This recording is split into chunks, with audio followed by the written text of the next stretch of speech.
Hello everybody, we start next lecture and today's section is 2.1, the primitive and the indefinite integral.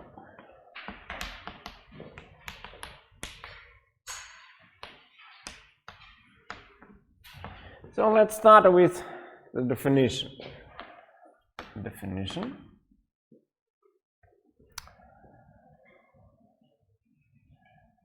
A function, capital F, is called the primitive for a function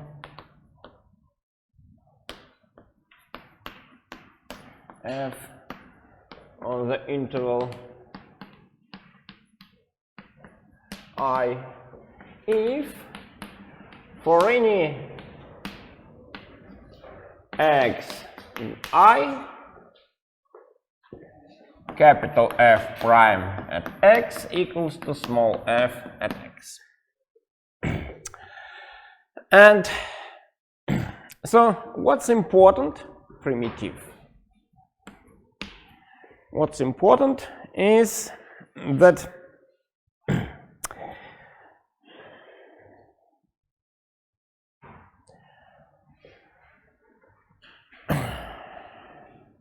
there is an interval where this equality holds. So let me consider a couple of examples. Example 1.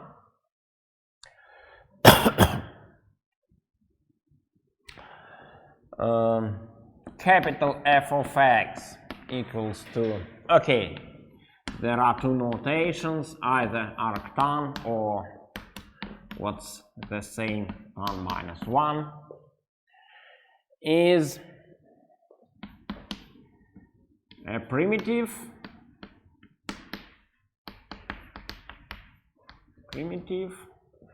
for 1 over 1 plus x squared on R, on the whole real line. Why? Just check derivative. Arctan x prime is 1 over 1 plus x squared. We considered it as an example for derivative of the inverse function. So, and this equality is valid for all x in R. But look at another example. Example 2. Capital F of x equals to arc cotan x, 1 over x, what is same as cotan minus 1 over x, is a primitive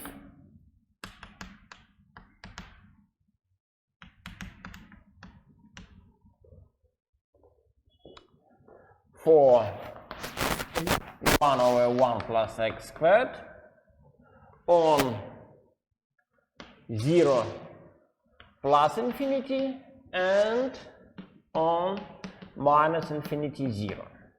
So it is a primitive on two intervals now. But of course we cannot include 0 into the whole interval because of 1 over x, right? So the function is not defined at 0, and in fact it cannot be defined. So let's check. Look, what is derivative of arc cosine 1 over x? That is derivative of arccotan, what is minus 1 over 1 plus 1 over x squared, times derivative of 1 over x, what is minus 1 over x squared. Then what is it? Just cancel minuses and then multiply by x squared, and we observe that is again the same function, 1 over 1 plus x squared. Now we should exclude 0. So you see that it's quite important to indicate the interval, sometimes at least. And okay, let me formulate that is not a theorem, just a proposition. Proposition 1. If f1 and f2 are primitives for f on an interval I, then there exists C in R real number such that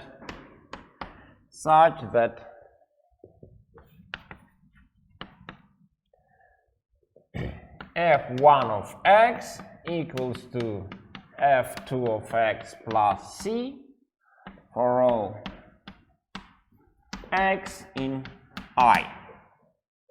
So two primitives of the same function can differ only by an additive constant. Proof is very easy because, look, consider f1 minus f2, the difference between those two primitives. For all x in I, we have the following equality: f1 minus f2 prime at x, by properties of derivative, that is difference between derivatives, both derivatives, since both f1 and f2 are primitives for the same function, small f, little f, they are equal to little f of x, and so we have 0. So it means that the function f1 minus f2 is such that it has derivative 0 for all points of an interval. And there was a theorem or proposition, so if derivative of a function equals to 0 for all x in interval, then there exists C such that f1 of x minus f2 of x is equal to this C for all x in I. So if derivative of a function is identically 0, then the function is identically constant. Now let's return to our examples and compare them with proposition 1. So look, compare those two examples. Compare them of examples 1, 2. Look, firstly, consider interval 0, infinity. Since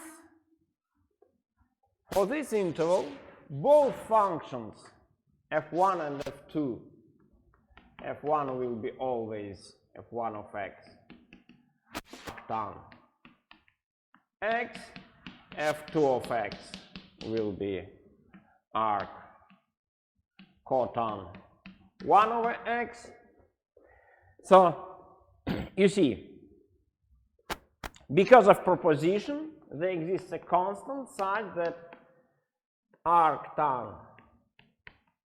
x equals to arc cotan 1 over x plus c. Now, what is this constant c? Okay, we should choose some value. So let's say, so look, now we should determine the constant c. Okay, we can do it by easy observation. So look, how to determine the constant c. Choose arbitrary value from this interval and compare both functions. So put x equals to 1, for example, right? What is arctan of 1? In fact, both arctan 1 and arc cotan 1 both are equal to pi over 4, right? So you see, pi over 4, hence what we deduce, c equals to 0. So both primitives, in fact they do not differ, they are the same for this interval, right? 0, infinity. But now look into another interval, I2 minus infinity 0. Once again, apply proposition 1. We can write arctan x equals to arc cotan 1 over x plus c. Now, put x equals to minus 1, right? Then, remember, values of arctan are taken from the interval minus pi over 2, pi over 2, right? So it means arctan minus 1 equals to what? Minus pi over 4, right? Minus pi over 4. But what is about arc cotan of minus 1? Values of arc cotan are taken in the interval from 0 to pi, right? So which value gives us minus 1? Which angle from 0 to pi has cotan equal to 1? Cotan of which? So cotan of an angle between 0 and pi equals to minus 1. That is what we need to find, right? So what is it? Difficult question. 3 pi over 4. 3 pi over 4. 3 pi over 4. Comparing those two equalities, what we can find? So here you see the constant equals to pi over 2, right? Pi over, wait, pi over, pi, just pi, right? Minus pi over 4, minus pi. 3 pi over 4 minus pi, yeah, minus pi, minus pi. So, you see, what says our proposition? If we have two primitives for the same function on the same interval, that's important. Those two examples show that's important. The interval is also important, right? So, you see,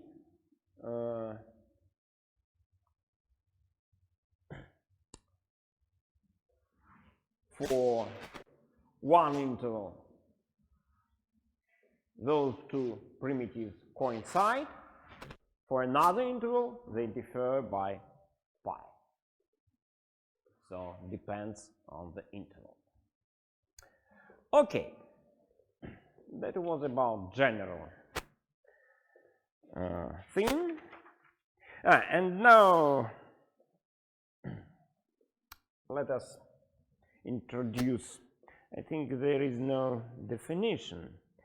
So, in fact,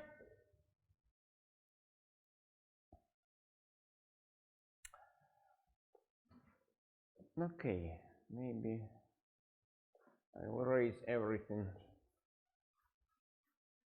almost everything except for our proposition, because it's important. So,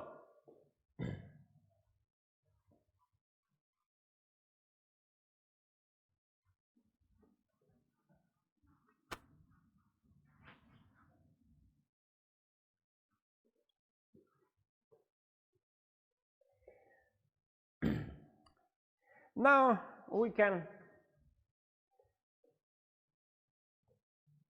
define what is indefinite integral. So let me give the notation. So indefinite integral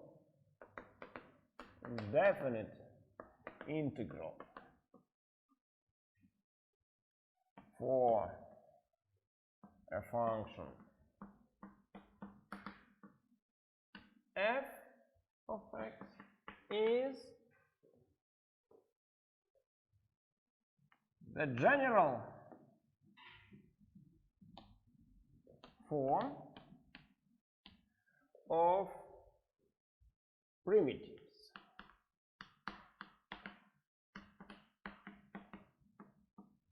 Or better to say, the collection of all primitives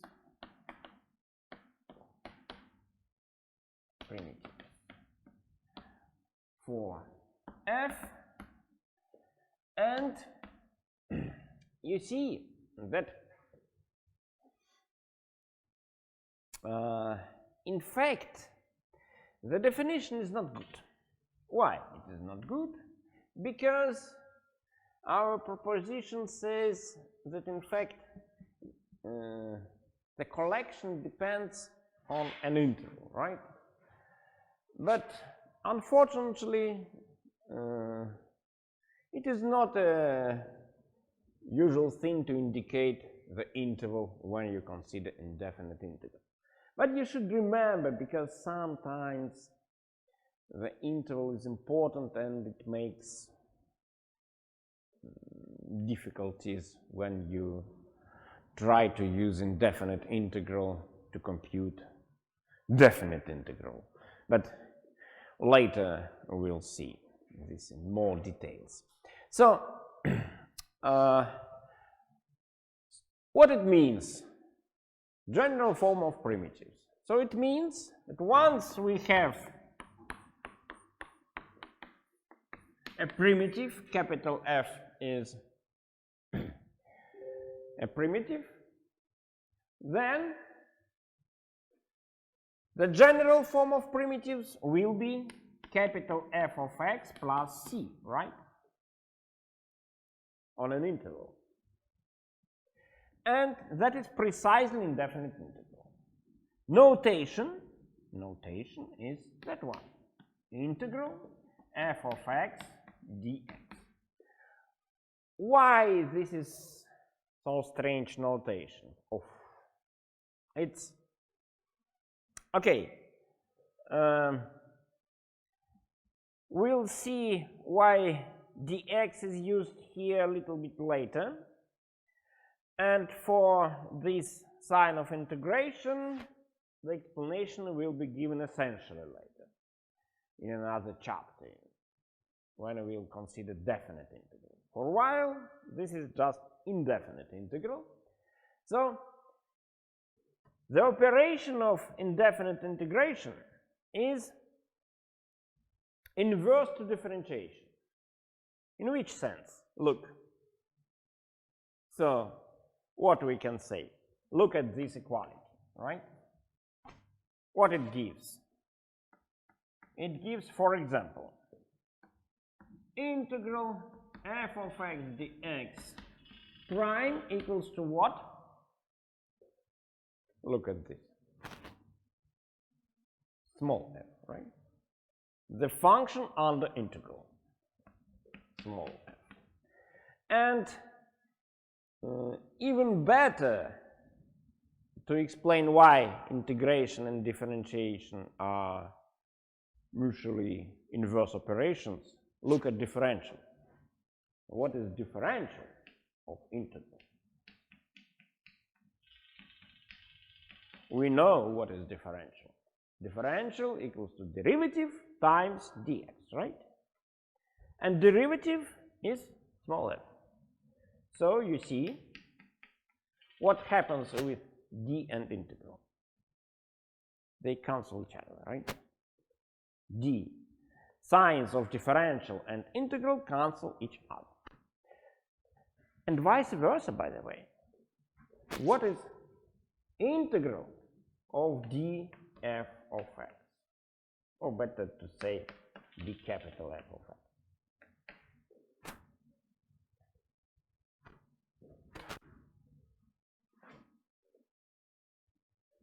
So, once again, what is differential of capital F? If capital F prime equals to a little f. Differential of capital F equals to f of x dx, right? If capital F is primitive. And what is integral? Capital F plus c, right? So, you see that operations of integration and differentiation, they are mutually inverse. But there are some differences, right? So, you see, differential of integral, just the form under integral, precisely, right? And take in inverse order, integral of differential, they do not cancel each other precisely, right? What appears? Arbitrary constant.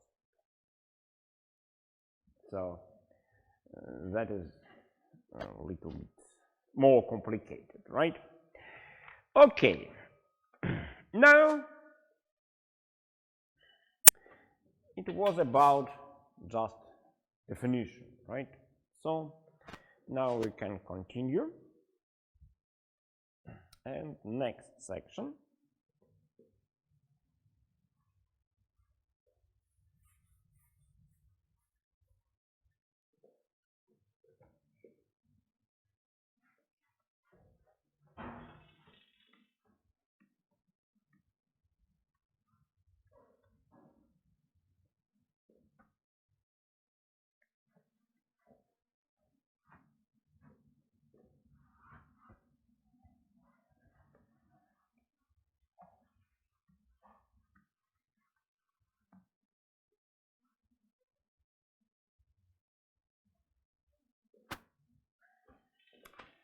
So next section is 2.2, Basic general methods. Basic methods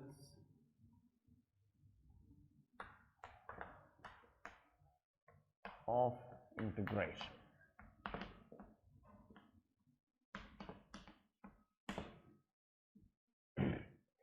So, in fact, they are immediate consequences of basic properties of derivative. So just take a property of derivative, transform it, take inverse, and you obtain properties of integral. For example, so first, linearity.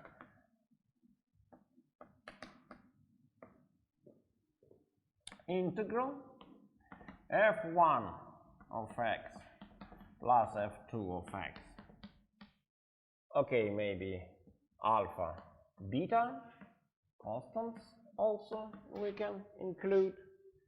Alpha integral f1 of x dx plus beta integral f2 of x dx. Why? Because if we know a primitive for f1 and a primitive for f2, then alpha f1 capital F1 plus beta capital F2 will be a primitive for alpha f1 little f1 plus beta little f2, right? Because of linearity of derivatives. Now, look, what is integral alpha f1 plus beta f2? By definition, this integral is nothing else but a primitive. We know this is a primitive plus a constant. Now, look, alpha times integral f1 of x dx equals to alpha times what is integral? Capital F1 plus arbitrary constant, let it be C1. And analogously, beta integral F2 of x dx equals to beta times capital F2 plus general another constant, arbitrary constant C2. Now look, we should observe that both expressions, if we add those two equalities, then we obtain alpha C1 plus beta C2, right? So,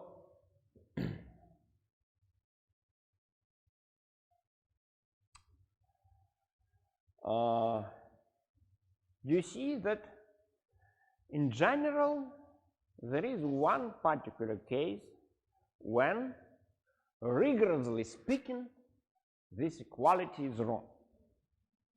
When it is wrong, take both alpha and beta equal to 0. Then, generally speaking, 0 times anything is 0, right? Here also 0. So the right hand side is precisely 0. But indefinite integral of 0 is arbitrary constant.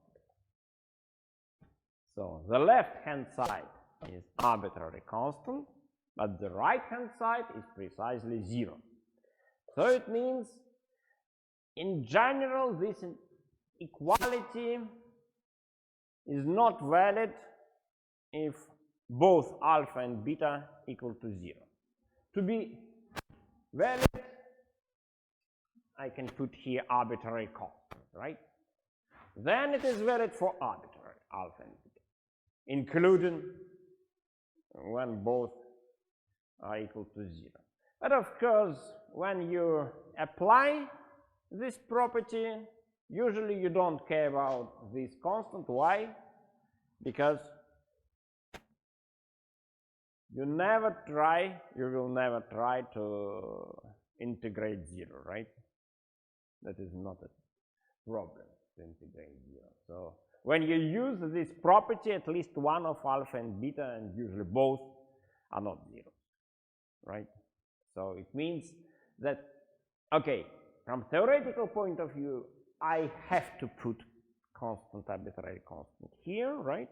But from practical point of view, this constant is not important in any case which is important for practice. Okay, it was the first method, property, which is used for integration. The second, integration by parts.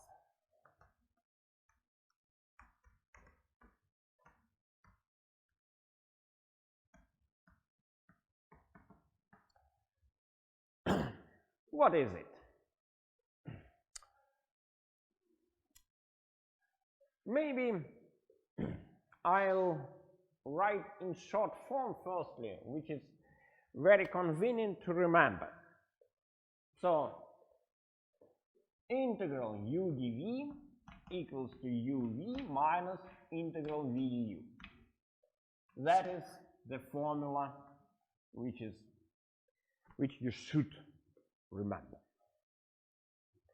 Integration by parts. That is a very important formula, and its proof is very easy. Look, so what is it? In fact, this is an easy consequence of the property, the following property of derivatives, right? uv prime equals to u prime v plus u v prime, right? It means, using property of linearity, what I can write? It follows integral of uv prime dx, okay, let it be with x, integral u prime of x v of x dx plus integral u of x v prime of x dx. And in fact, here I don't need to insert arbitrary constant because both alpha and beta are not zeros, right? So now look, integral of derivative, just today at the very end of former section,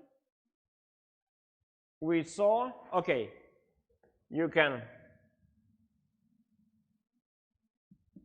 look at this as differential, right? Integral and differential, they cancel each other, and we have u v at x plus arbitrary constant, right? Here I should write arbitrary constant. Now, the right-hand side, okay, what I have here? V of x du of x, formula, right? U prime of x times dx. Of course, that is a little bit strange. Why it is a little bit strange? Because before, dx was just a notation, right? Nothing else. I didn't say that it has a meaning of differential. It was a notation for indefinite integral. Nobody could say that in fact it has a relation to differential which we considered before, right?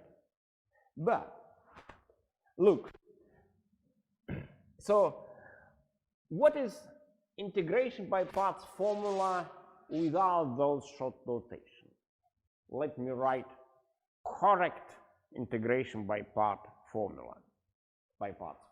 So integral u of x v prime of x dx equals to u of x v of x minus integral v of x u prime of x dx. That is the formula which is, let's say, official, right? Because this formula was proved here, right? Why? Because look, okay, I'll finish writing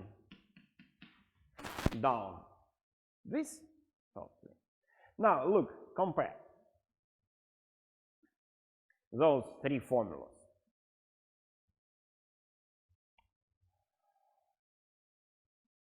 Look, here we have arbitrary constant, right? But if we put one of those integrals into the, okay, not how it's better to say, so you see, this integral was in the right hand side, but now I consider it in the left hand side, right? So it means first I should interchange left and right hand sides, right, of this equality, so change them. After that, transfer this term from the left hand side to the right hand side, minus, right, gives that one. And of course it should be arbitrary constant here, but arbitrary constant is also inside this indefinite integral, right? That is why we may forget about that constant, and this is correct formula. So this is correct formula. But after that, look, okay, now it seems rather strange why we should write it like that. Now it is not clear why. Maybe it's easier to remember, but still it is not clear at the moment, right? So we consider now those parts v prime times dx. That is precisely dv, right? dv. U prime dx is du. So that is how we obtained that formula.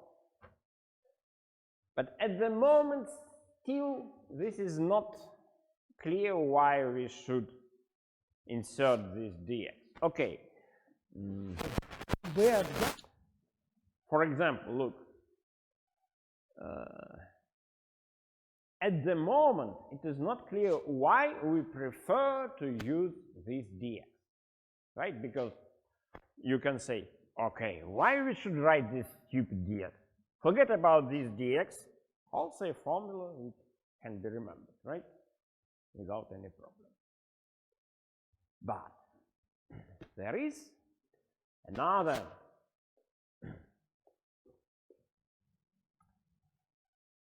method which is called substitution. Substitution formula.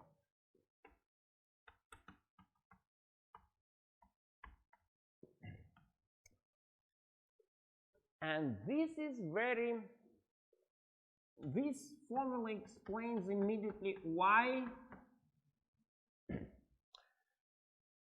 we should use this dx. Because if x equals to, let's say, phi of t, then the integral equals to f of phi of t, phi prime of t dt.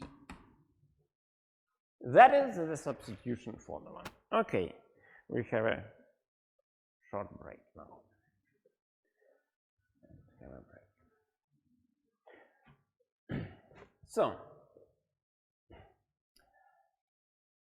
before the proof, look at this formula.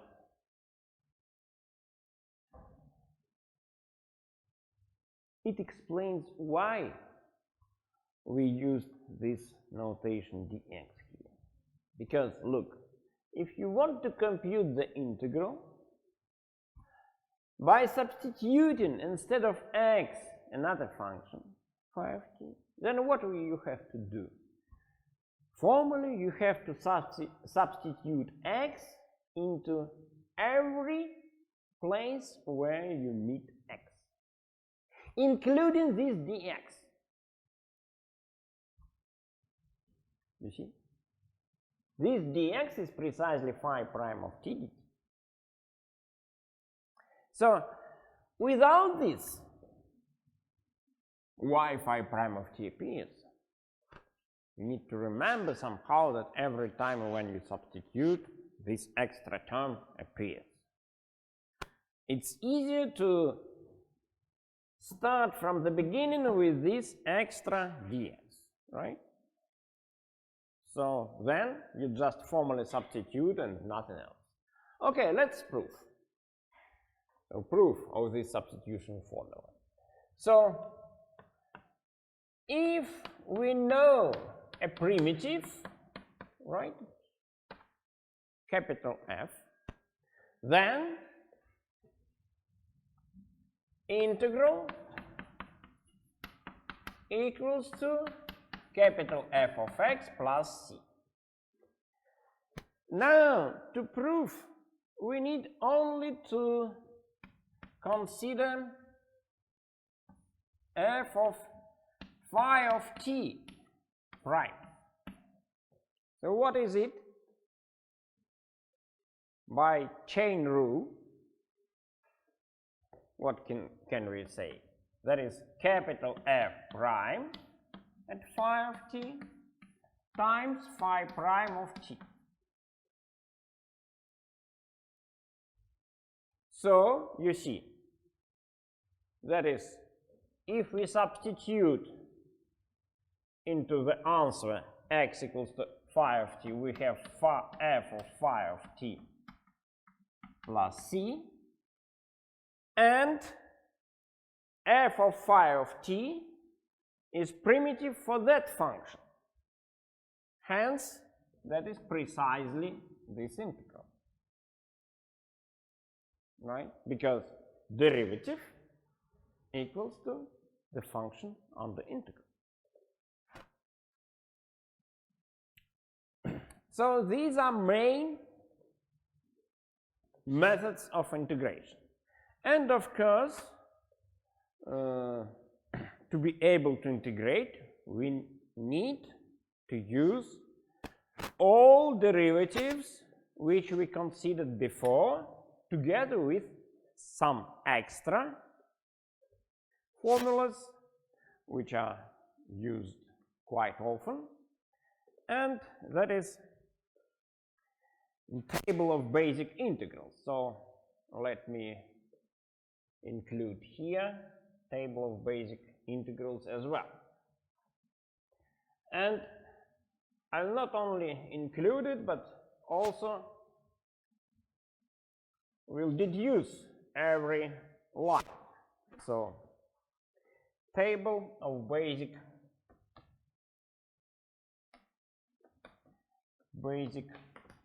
integrals.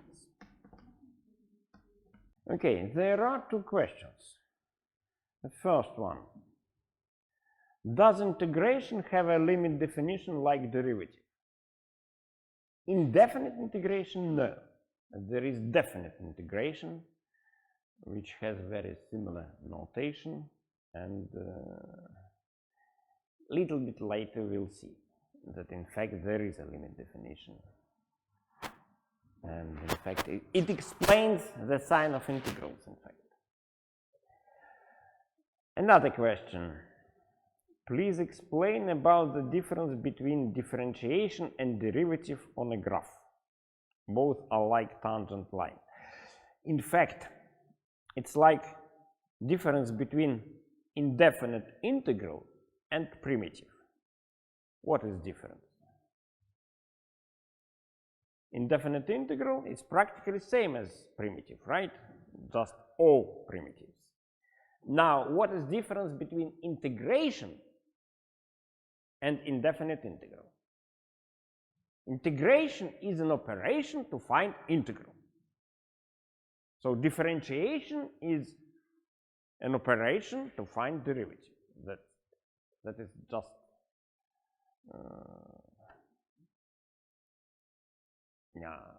like difference between action and the result of this action, right? Nothing else.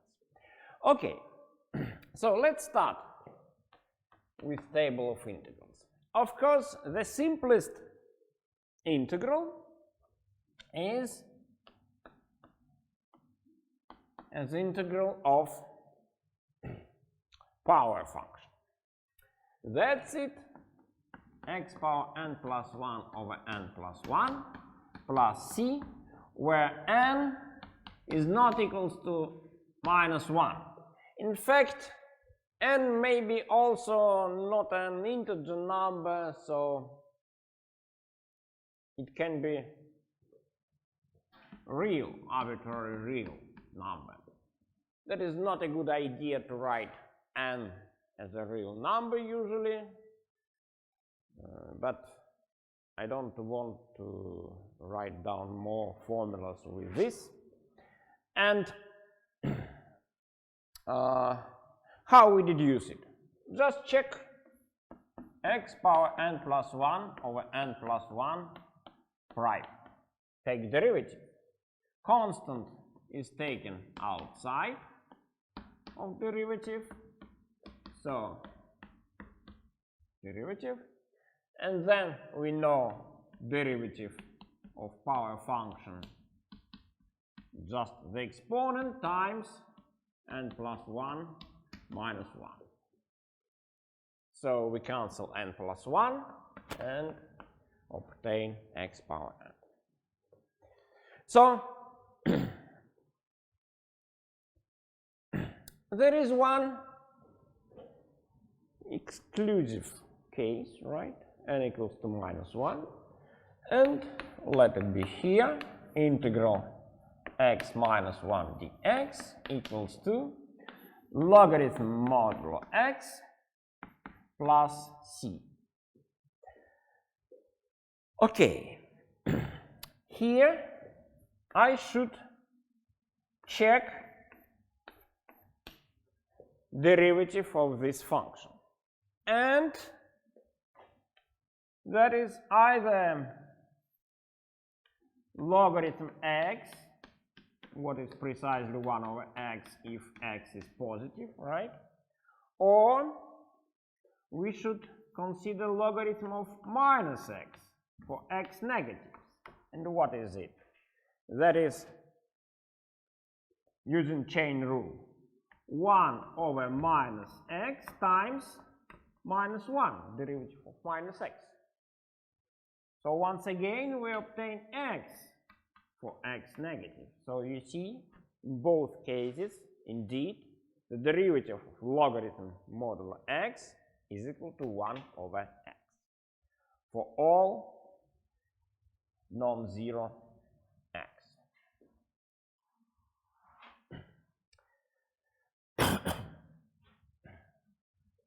Okay, now we use logarithmic function derivative, right? So next, basic integral is uses inverse to logarithm, that is exponential function. So integral of e power x dx equals to e power x plus c. Once again, here proof is an easy consequence of the formula for derivative of exponential function, right? Next, integral of sine x dx equals to minus cosine x plus c. Why? Because derivative of minus cosine is minus sine x, so sine x. Sorry? 1 over x. Oh, sorry. Yeah, thank you. Thank you. Thank you. Thank you. Okay. Fifth, integral cosine x dx is sine x plus c. Once again, just remember that the derivative of sine is cosine.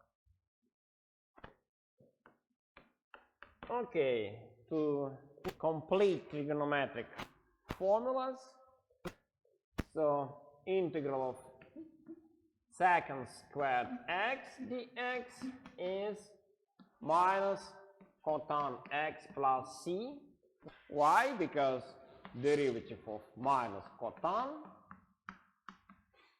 is equal to minus secant squared, so precisely secant squared x.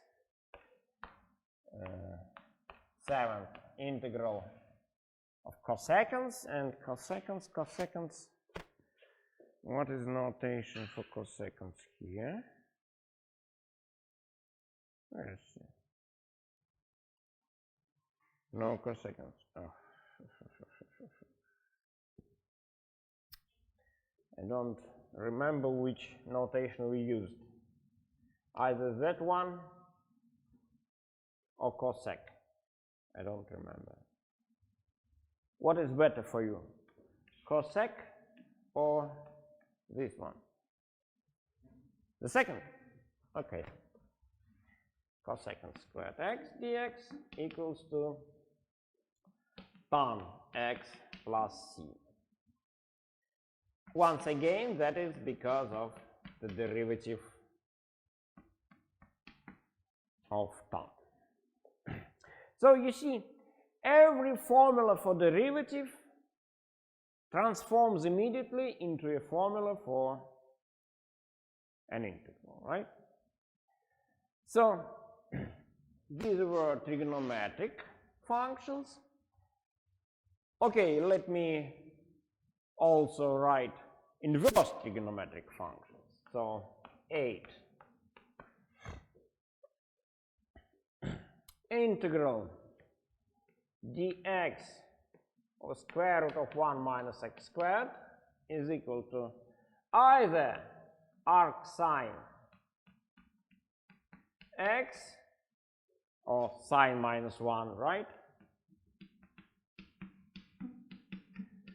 Or minus arc cosine minus cosine minus 1x plus. Once again, it's easy to check, just take derivative, right? Arc sine x prime 1 over square root of 1 minus x squared. Arc cosine x is minus 1 over square root of 1 minus x squared because of those formulas. And by the way, an easy consequence,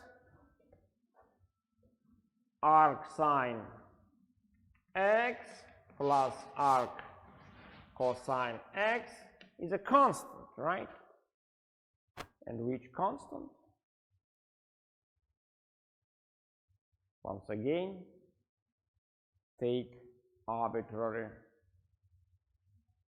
value of x. Let's say square root of 2 over 2. X equals to square root of 2 over 2, right? What we'll obtain? Both arc sine and arc cosine are equal to pi over 4, right? Pi over 4 plus pi over 4 is pi over 2. and that is valid for arbitrary x only x equals the square root of 2 over 2, right? Of course, you can easily deduce this formula by trigonometric formulas, right? Sine pi over 2 minus alpha equals to cosine alpha, and so on. Okay, I don't want to erase substitution formula. So, 9, formula 9, another. In fact, we had this example today. So, either arc tan x plus c, tan minus 1x plus c, or I will use minus arc cotan x plus c minus cotan minus 1x plus c. So it was explained, in fact, in examples in former section today, right? So these were inverse trigonometric functions. Now hyperbolic functions. So hyperbolic functions, they are just sine hyperbolic x dx, which is cosine hyperbolic x plus c, just from this property of hyperbolic functions. 11th integral of cosine hyperbolic x is sine hyperbolic x plus c. Once again, sine hyperbolic is derivative, has derivative cosine hyperbolic.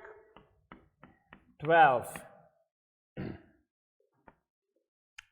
like tan hyperbolic, cotan hyperbolic, they are quite similar. Seconds hyperbolic squared x equals to, so we start with seconds. Okay, so minus cotan hyperbolic x plus c.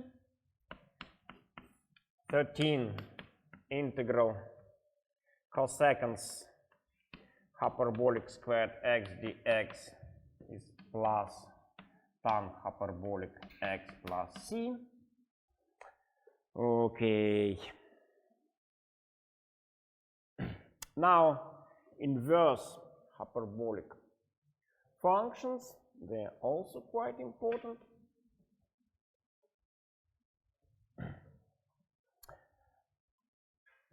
And in fact, usually inverse hyperbolic functions, they can be written in terms of other elementary functions. So that is how they are used usually. So 14 integral dx over square root of x squared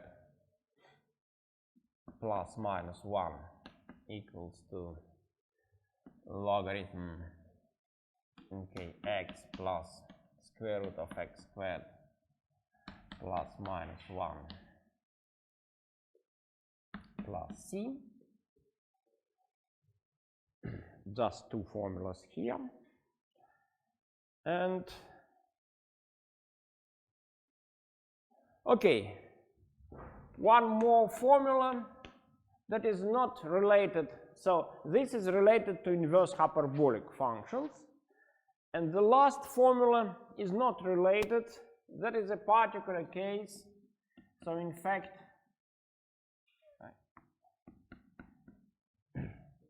how to deduce this formula. So look, for example, look at logarithm modulo,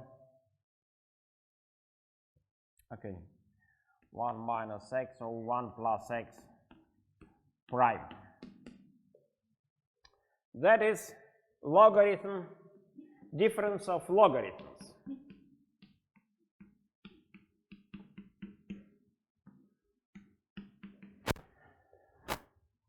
logarithm 1 minus x.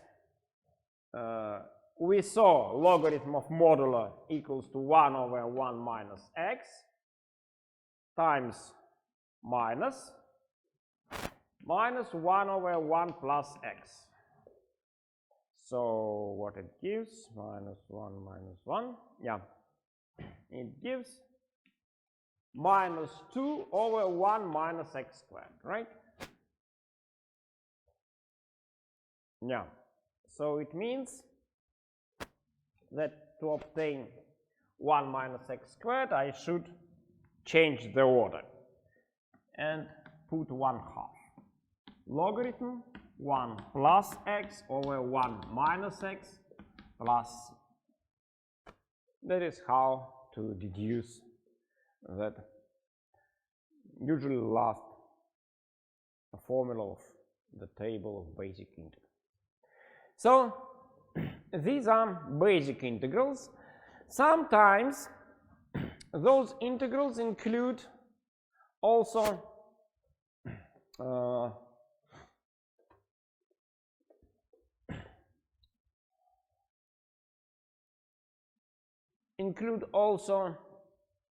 parameters. So for example, look how to deduce those formulas. Let me consider them, let's say here.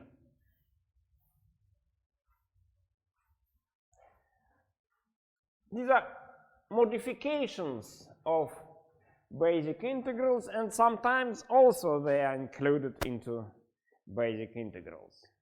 So for example, let's say 3 prime. Integral of arbitrary exponential function. How to compute it? Look, that is an easy consequence of two properties of this substitution formula and formula 3. So we can, using properties of exponential function, we can write e to the power x logarithm a dx, right? Now, look how substitution formula works.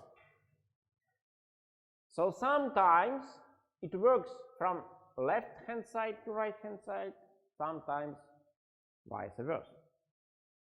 So look, now I prefer to write like that. 1 over logarithm a times integral e to the power x logarithm a times dx. So I multiply and divide by the same expression, logarithm a. Now look, if we substitute x logarithm a equals to t, then what is dt? So when you use substitution formula in practice, it's better to do simultaneously two actions. You substitute the expression itself, and also you should compute differential. So what is differential, dt?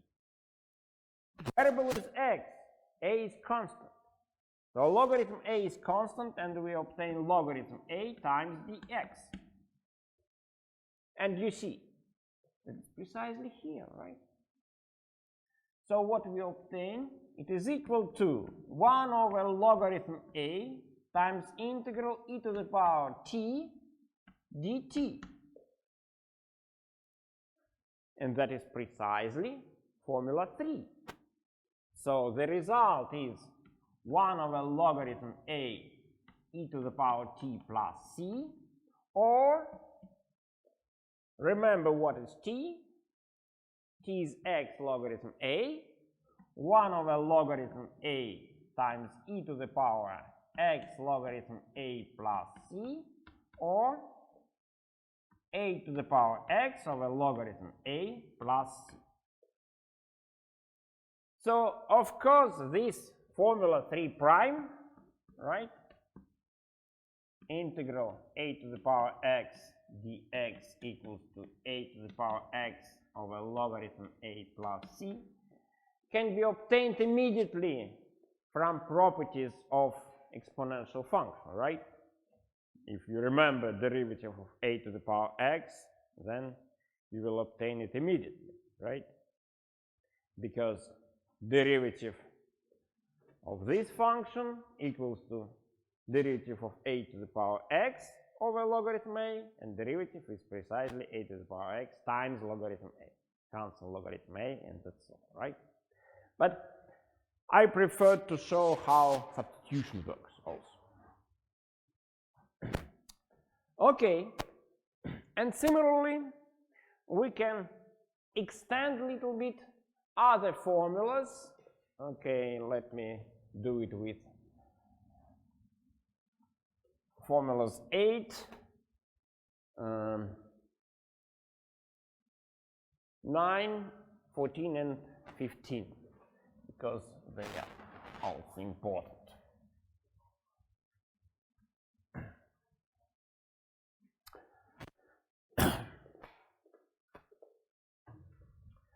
Okay, so let's compute now 8 prime. So 8 prime. Prime is not differential. It's not derivative, definitely, just prime. So integral dx over square root of a squared minus x squared. So how to compute this integral using integral 8? Typical situation. Okay, I'll suppose a positive. Of course, in formula 3 prime, it should be positive for sure, right? And not equals to 1. It should be supposed in the formula 3 prime, otherwise makes no sense. Okay, here a should be positive. Now, look, what can we do? We can put a outside of square, so it gives 1 over a dx over square root of 1 minus x squared over a squared. So I took a outside of square root, right? A is positive, so I can put it like that. Now, definitely there is an idea to substitute x over a equals to t, or x equals to at, so dx is a dt. Let us substitute. So what we obtain, x is, so you see, if I substitute, we cancel a, and we have dt over square root of 1 minus t squared. That is precisely formula 8. It gives arc sine t plus c, or remember what is t? A plus c. That is formula 8 prime. So if you have some a squared, then you should put a here. Analogously, we can proceed with 14, right? So look at 14 prime, integral dx square root of x squared plus minus a squared. Once again, a is positive. Same substitution works here. And once again, I use same idea to put a outside, and I'll not proceed in full details. I think now it's clear, right, what is going on. So we obtain same result as it was here. So logarithm modulo t plus square root t squared plus minus 1 plus c, and then substitute t equals to x over a, and what do we obtain?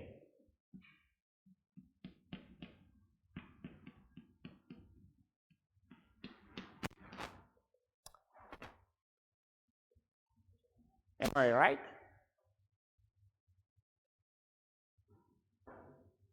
Rigorously speaking, no. Why? Because look, if I'll substitute here t equals to x over a, right? Then what I can do? So look, logarithm x over a plus square root x squared over a squared plus minus 1, right?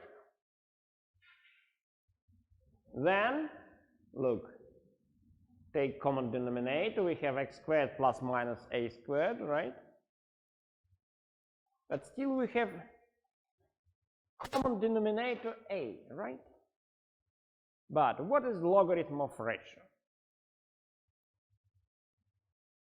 If I put this over a, right? It should be this over a. But logarithm of ratio equals the difference of logarithms, right? So rigorously speaking, I should write here minus logarithm a, right? That is also a constant. So rigorously speaking, here I should write some other constant. But it makes no sense, right? For the formula, c is an arbitrary constant. So those two constants here are different. But usually we don't care about differences in constants, at least in analysis. In differential equations it will be another problem. But for a while we don't care. Okay, that is for 14. Now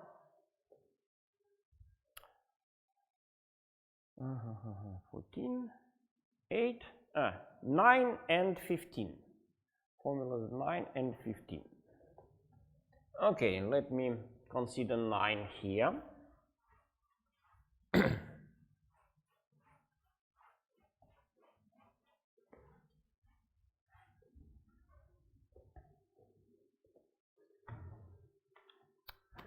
So 9 prime integral dx over a squared plus x squared.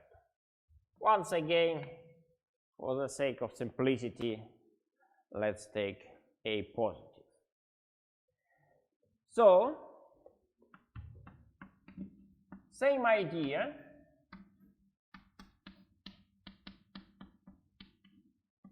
Right? Same substitution, x over a equals to t, and so on. But now, if we substitute dx equals to a dt.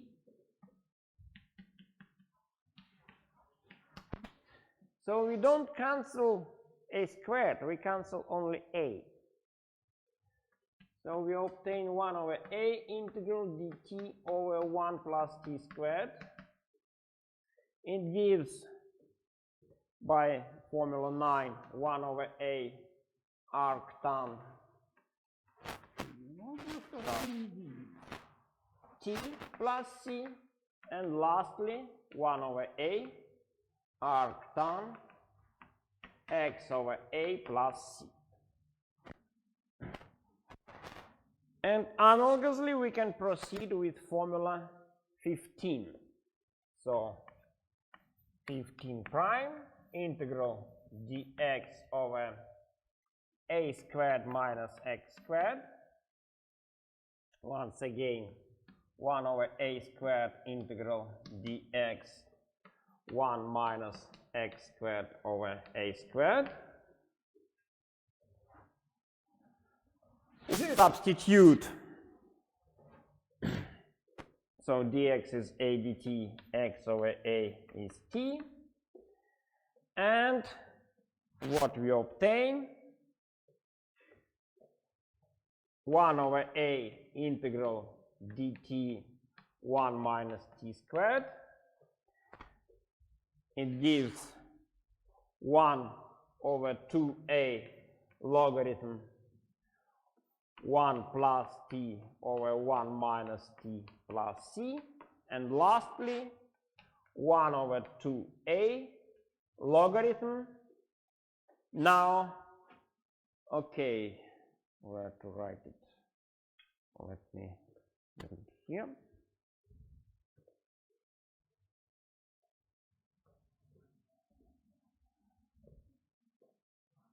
In more details. So equals to 1 over 2a logarithm, let's substitute t equals to x over a, 1 plus x over a, 1 minus x over a plus c. And if we take common denominator and then cancel this common denominator, we have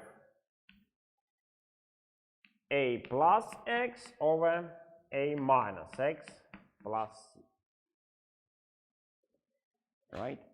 And so you see what happens when we transfer from formulas without parameter a, to the formulas with parameter a. Look, when we have square root, right, then what happens? Just a appears as x over a, right? Nothing else. But so that is about formulas 8 and 14, right? But if you consider formulas without square root, like 9 and 15, then if you replace 1 by a squared, what happens? Extra multiply 1 over a appears also, right? You see?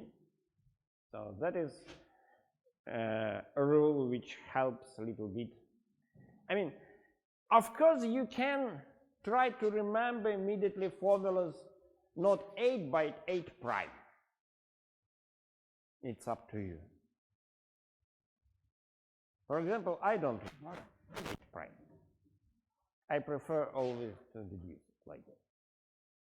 Because this is, in fact, I wrote it in all details, right? But when you will compute more integrals, you will do it immediately. It's quite easy, right? So, but of course you can try to remember everything with a. It's up to you. Okay, that's all for today. Thank you.